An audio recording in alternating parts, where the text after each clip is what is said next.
Parents sided with my cheating ex, denied me shelter after divorce.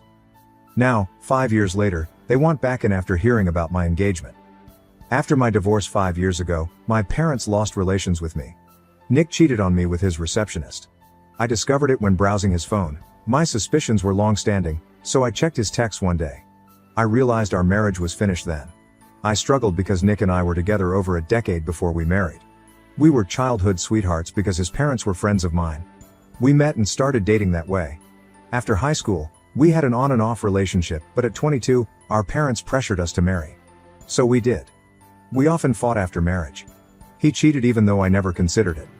I left our house that day after learning about his affair because I was hurt. My initial thought was to visit my parents. I assume Nick has already spoken to them. He probably knew I'd go there and wanted to stop me. Amazingly, my parents refused to let me in after he asked. Standing outside their door, I begged to remain for a few days until I found a place. They informed me they wouldn't consider this because Nick was still my husband and we could figure things out. Even after I told them Nick cheated on me, they didn't seem to mind. They said they knew about his adultery because Nick confessed when he called. My folks say one person cannot break a marriage. Thus, they indirectly blamed me for everything. I wasn't surprised since that's always been their attitude toward me. Why I expected their assistance back then is beyond me. I repeatedly told my parents about my marriage issues before Nick's infidelity. I told them I didn't want to stay with him. However, they constantly told me I was too ambitious and didn't give my marriage enough time, hence it failed. When I tried to stay with them that day, they accused me of being more focused on work than my marriage. I was fed up when they blamed me. I left immediately. My friends are nice, so I visited one to tell her about my divorce even though I wasn't ready. She graciously hosted me for 2 weeks. I met with a lawyer, filed for divorce, and looked for an apartment over those weeks. My pals were the only ones who supported me emotionally back then. My parents never spoke to me except to tell me how bad I was for leaving my unfaithful spouse. Nick kept contacting me, insisting we could still work and that marriage counseling would help us. He continued apologizing, as if it would help. Naturally, my parents supported him and urged me to forgive him. Once I cut them out of my life, they ceased trying to contact me. After the divorce, I had no touch with them. I haven't spoken to my parents since, and I don't regret it. When we meet at family functions sponsored by other relatives, we ignore each other. I'm okay with this because they don't regret what they did to me. My partner Charlie and I are engaged after 5 years. My 3 years with him have been some of my best. His restaurant was where we met. I was out with pals when he approached. After a while, I discovered he owned the restaurant. After a few dates, we grew serious. Within weeks, I discovered he owned that restaurant and had a comparable business history. Charlie grew up interested in all things cooking because his father owns one of the state's largest bakery chains. This led to his restaurant launching. Though I was impressed, I didn't care because I'm a working woman and plan to work after marriage. Unlike my parents, I've never wanted his money. After learning about Charlie, they immediately tried to reconnect with me. It happened last week, only days after I announced my engagement on social media. I imagine a relative told my parents I was engaged. They must have researched Charlie and his family. 3 days after my announcement, they emailed me. They congratulated me on my engagement and apologized for their past behavior in their email. They apologized for not contacting me in recent years and wanted to attend my wedding. They avoided talking about Charlie or his family, which was sensible. But I'm not stupid enough to fall for it. It was strange that they contacted me after my engagement, even though they felt awful and wanted to contact me earlier. I declined to respond. When they wanted back in my life, they reached out again, and they did. They revealed themselves in the second email. They told me they had read about Charlie and his family and liked my choice. It made me think they assumed I was dating Charlie for a reason, which was untrue. It worsened. They said they reached out because of Charlie and his family in that email. They stated they were proud of my prestigious lineage. The email was arrogant, and I was irritated that they were primarily interested in the fact that I had secured a place in a wealthy family through marriage. That email's purpose is unknown. They probably didn't understand it made matters worse. I blocked them after reading. A few days of tranquility ended last night.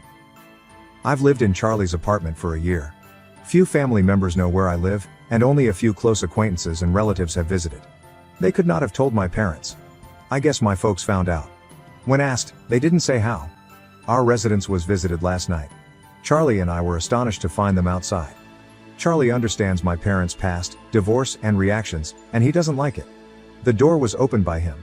He called me over to talk to my parents when he spotted them. Thankfully, Charlie stayed with me.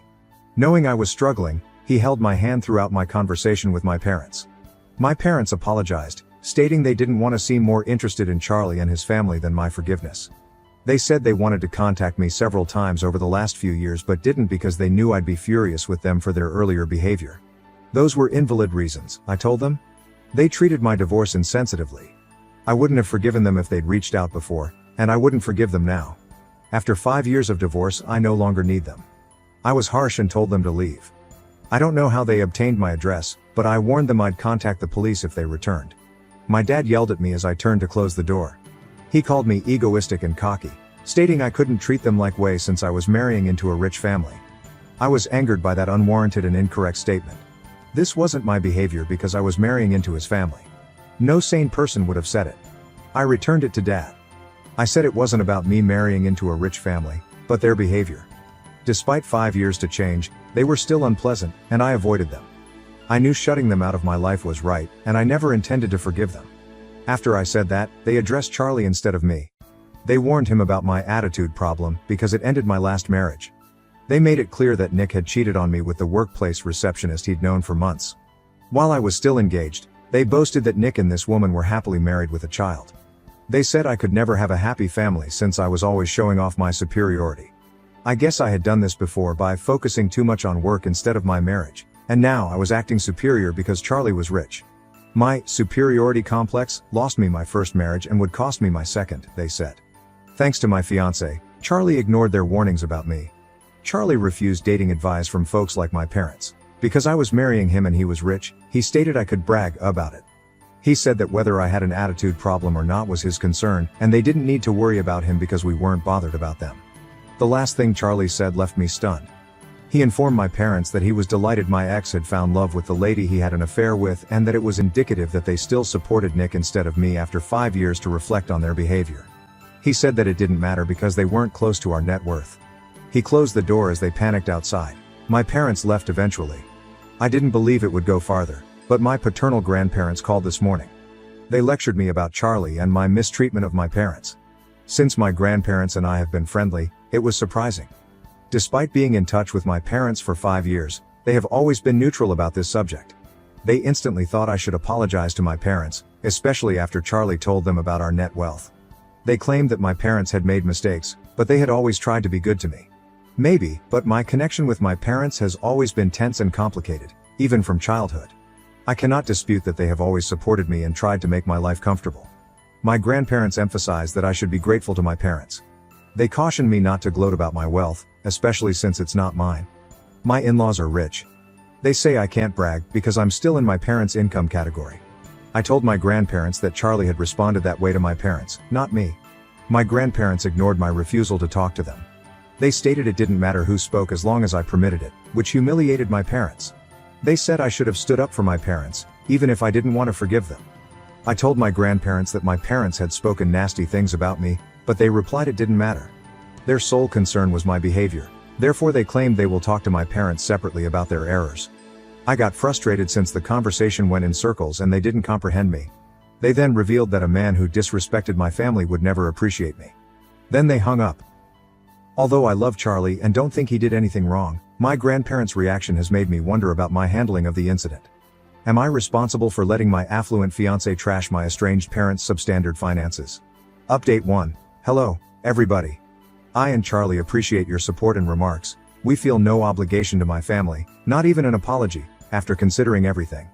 They kept saying I was too smug and arrogant because I married into an affluent family. Charlie and I will act as they accuse us. After talking to friends and reading the comments, I don't think I or my fiancé did anything wrong. No need for guilt. Charlie explicitly stated that he will not apologize to anyone who has disrespected me, not once but repeatedly. Even their last visit to our residence was insulting. They persisted after I told them I didn't want to discuss or forgive them and tried to make me appear awful for rejecting their nonsense. Charlie said he knew my parents were bad based on what I told him before. After meeting them, he said they were terrible and suggested I never forgive or speak to them. Totally agree with him. Charlie made a good point when I told him my grandparents' words. He told me my grandparents had avoided the turmoil because it was convenient. When my parents were hurt, they jumped in. They were okay as long as I hurt. After their darling son was offended, they pursued me. Charlie advised me to examine this before acting on their advice. I considered it. He made a valid point. When I tried to talk to my grandparents about my relationship with my parents for 5 years, they said I needed to figure it out alone and didn't want to become involved. I stopped venting to them since I knew they wouldn't listen. Looking back, their neutrality seemed to be a strategy to keep diplomatic and on good terms with us. Since they clearly prioritize my father over me, I believe they don't plan on being diplomatic anymore. I was dumb to expect other behavior. Anyway, I'm delighted Charlie's here. He appears angrier than me about this, which I find endearing. It shows his love for me. Update 2. Hello everybody. My grandparents called me a week ago to say I was incorrect in how I handled my parents and wanted to apologize. Since I didn't react last week, they contacted me again. Since I blocked my parents and grandparents, they created a new email account and wrote me an email. My handling of the problem disappointed them. They were surprised that I had blocked them because they had always tried their best to be on my side during the past 5 years. However, they agreed that staying diplomatic was a mistake and that they should have informed me that my parents were right about everything and that I had an attitude problem to fix. Their argument was repeating my parents' unsubstantiated assertions. They basically repeated my parents' criticism since they couldn't find a rationale. Naturally, they made it personal for no reason. Even though they had always said my parents and I had valid but different perspectives and couldn't tell who was right or wrong. That email was annoying.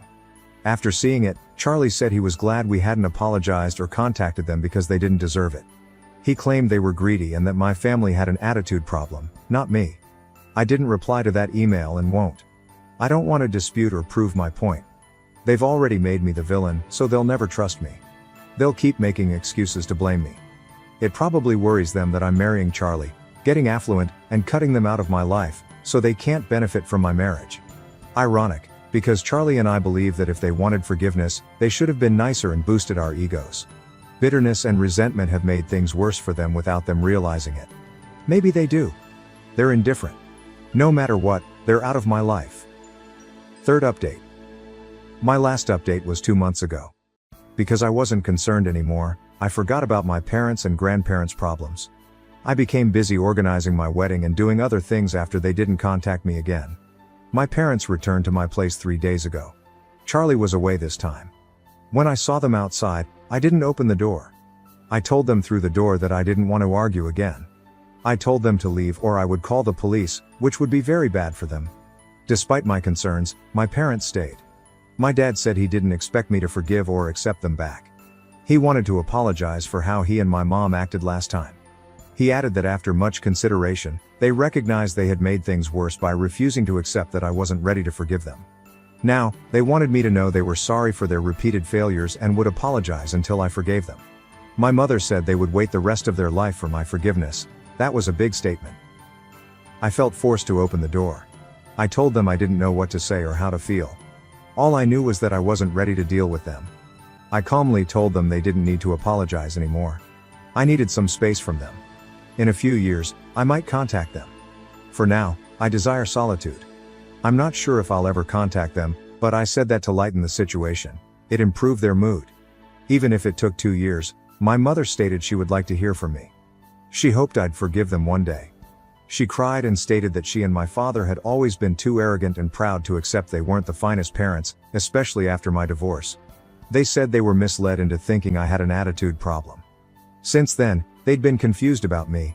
Sometimes thinking I was right and sometimes Nick was right. This is why they felt their attitude toward me was constantly inconsistent and confusing. Personally, I don't accept that excuse. God, I'm their daughter. My personality should be well known. They didn't spend much time with me as kids or teens. Not knowing me well isn't unexpected. That's their fault, not mine. I didn't want to start a major ordeal, so I just informed them what occurred and couldn't be altered. I added that if they wanted me to forgive them, they should stay away from me and let me heal. They departed quietly without saying anything. When Charlie returned home, I informed him how I handled the matter and what my parents and I discussed during their visit. He said the scenario may have been worse but was thankful it wasn't. I'm trying not to think about my parents because I don't know how to feel. My wedding planning is my priority, and I hope it goes well. Fourth update, hey, I got married last week and had a blast. Naturally, my immediate family did not attend since they were not invited. I invited my maternal grandparents, but they reside out of state and my grandpa is sick. As a result, few family members attended the wedding, but I didn't mind. Charlie was with me, and his family welcomed me as one of their own. That's really appreciated. My parents called me from a burner phone 2 days after the wedding. They said my cousins told them about my wedding. Even though I didn't want them at the wedding, they claimed they were thrilled for me and wished me joy in my new life. I thanked them and said nothing else. Many of you may say I shouldn't have hosted them during their last visit. Some may say I should have called the police. But that would have simply increased anger and hatred, causing more drama. I like this technique better. I don't think I'll ever be close to my parents, but we don't fight. Neutrality seems ideal for everyone.